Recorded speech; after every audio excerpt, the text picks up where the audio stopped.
it is good to come together for the purpose of co-creating. Do you agree? Yes.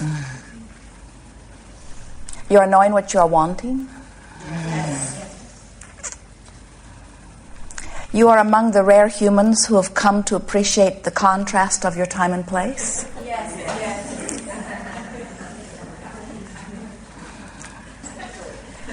Your lips say yes.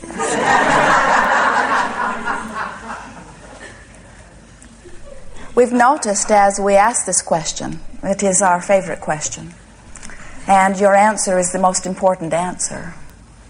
And we notice that you more readily mean yes to that question when contrast is very slight. And that the more exaggerated the contrast is, the more you lie to us.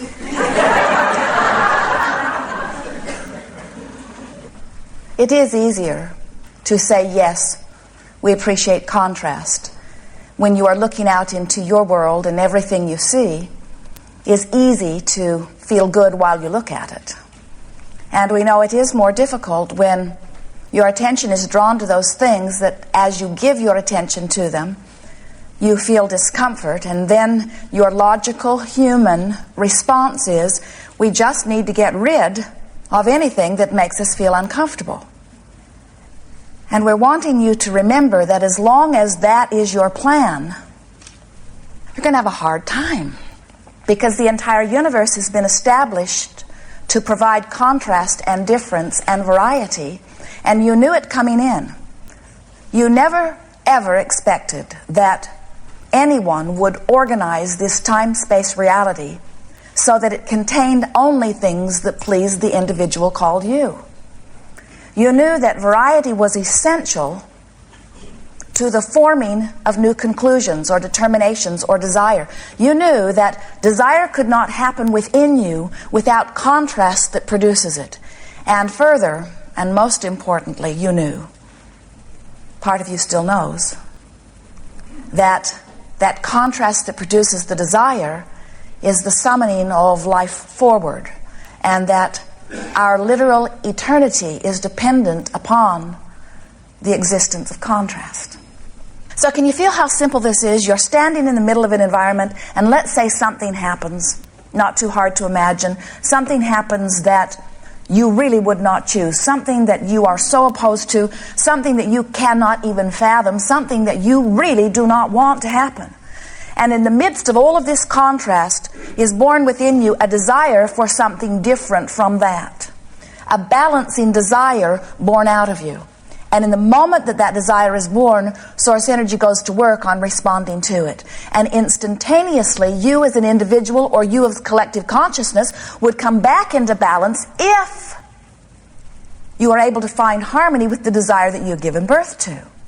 If you give birth to a desire and you do it all day, every day, and that desire shoots out of you like this flashing rocket, and then you spend more of your time talking about where you are and how you have been traumatized into that desire rather than talking about what the desire is and how that feels, then you might be, like so many physical humans, you might be, without even knowing it, holding yourself in vibrational harmony with the very thing that you do not want that gave birth to what you do want, but you must be a vibrational match to what you do want in order to let it in.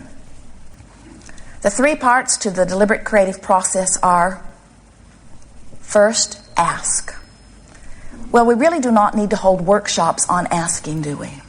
Because the contrast that surrounds you continually puts you in fully conscious, sometimes unconscious, but always asking places. You're not asking with your words while you can.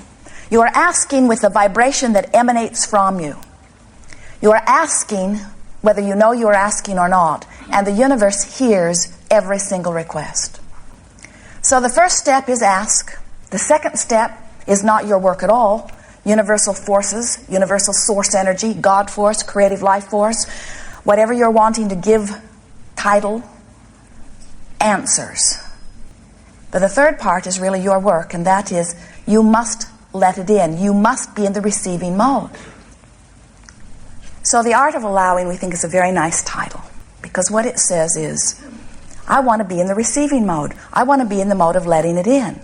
And it is the most easy thing in the world to teach, because when you are in the receiving mode, you always feel good. Good feels good. So if you are feeling frustration, it means you're not in the receiving mode of something you want.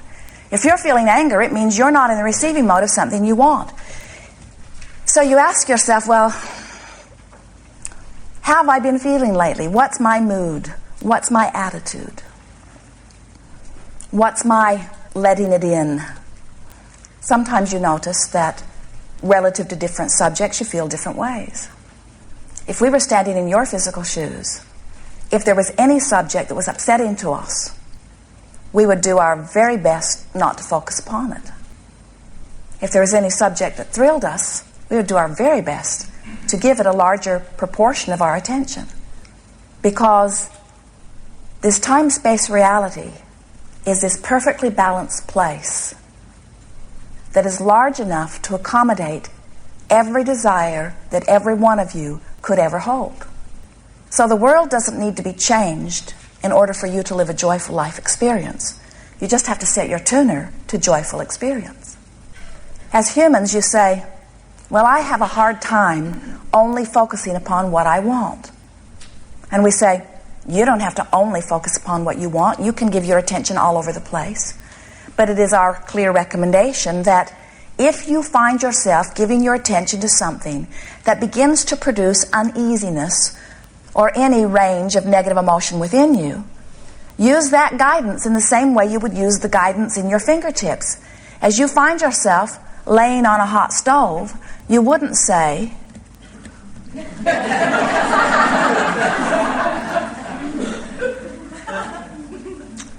I don't think I should have to take my fingers from this stove. I think I should be able to put my hands on any hot object that I choose. And we say, we think so too. We think you have the full, absolute right to lay your hands on any hot stove you choose. The question is, where is your threshold for pain? The more sensitive your hands are, and the more unwilling to endure pain, the longer your hands will last. The more sensitive you are emotionally, and the more unwilling you are to endure discomfort, then the more joyful you will be. The longer you will be in the receiving mode, the more exalted your physical life experience will be. So then you say, but I've been trained to be objective. And we say, you were sort of born with that feeling. You were born with this curiosity. You were born with this desire to peruse. It's all part of the sorting, sifting process. And you know, you can do quite a bit of perusing, quite a bit of contemplating, quite a bit of probing before you begin to feel strong emotion about things. But when you begin to develop something as strong as something that you would call fear or anger or blame, then it's time to stop and say, wait, I may be holding myself consistently or powerfully apart from what I really want. At the outset here today, we want to remind you of something really important, and we think sometimes you've forgotten this. You certainly knew it when you came forth into your physical body. But as time goes by, it becomes less and less dominant in your thinking process. You are extensions of source energy. And this source energy of which you are a part is this pure, high, fast, delicious, loving vibration of well-being. It is the stuff, it is the energy of well-being, and it is the only stream that flows. When you, by virtue of what you are choosing to think about, are allowing a fullness of that stream to flow to you and through you, you thrive. And you can never really get very far apart from it, because even if you did find thoughts that were not in harmony with it, and even if you did pinch yourself off from it enough that you withered and eventually croak,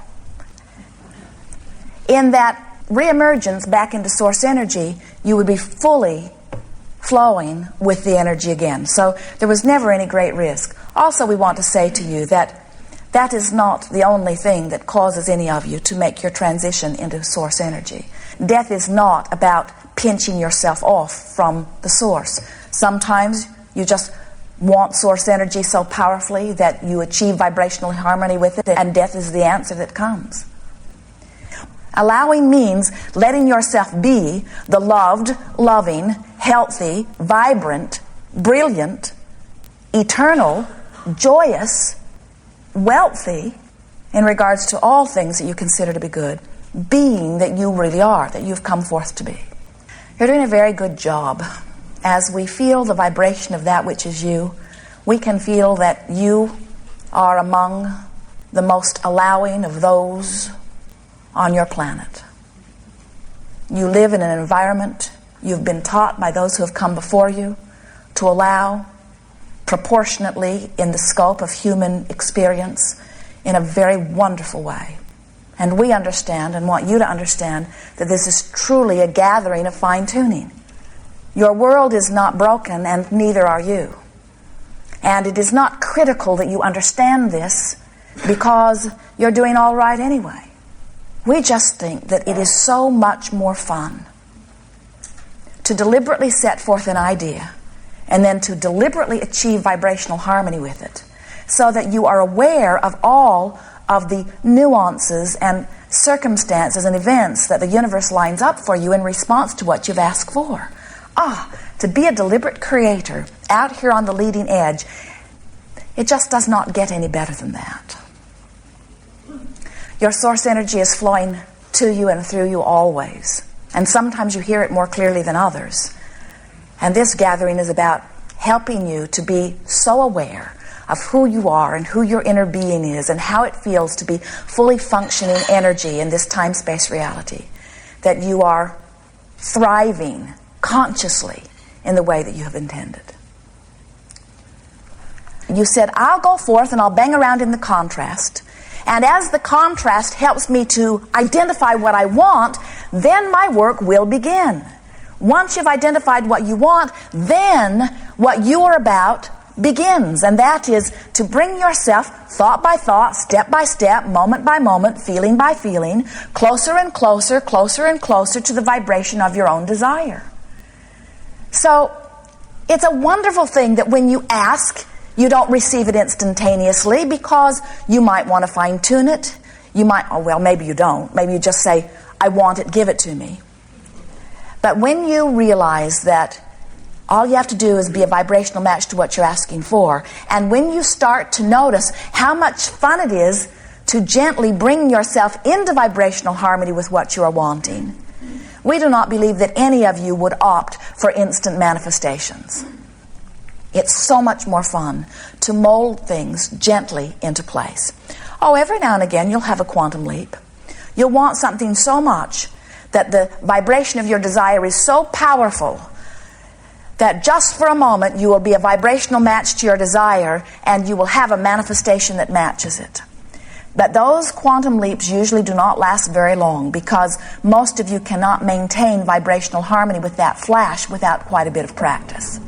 So sometimes you'll really, really want something, and the vibration of your desire will be so strong that it will dominate your vibration for long enough that you will have a manifestation.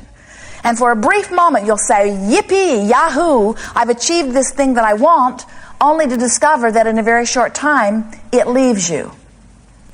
And the reason is because you have not yet learned to maintain your vibrational harmony with that which you want. Don't worry about it. You can gently bring yourself back into vibrational harmony with it. We really do not recommend quantum leaps. It's one way of going about it.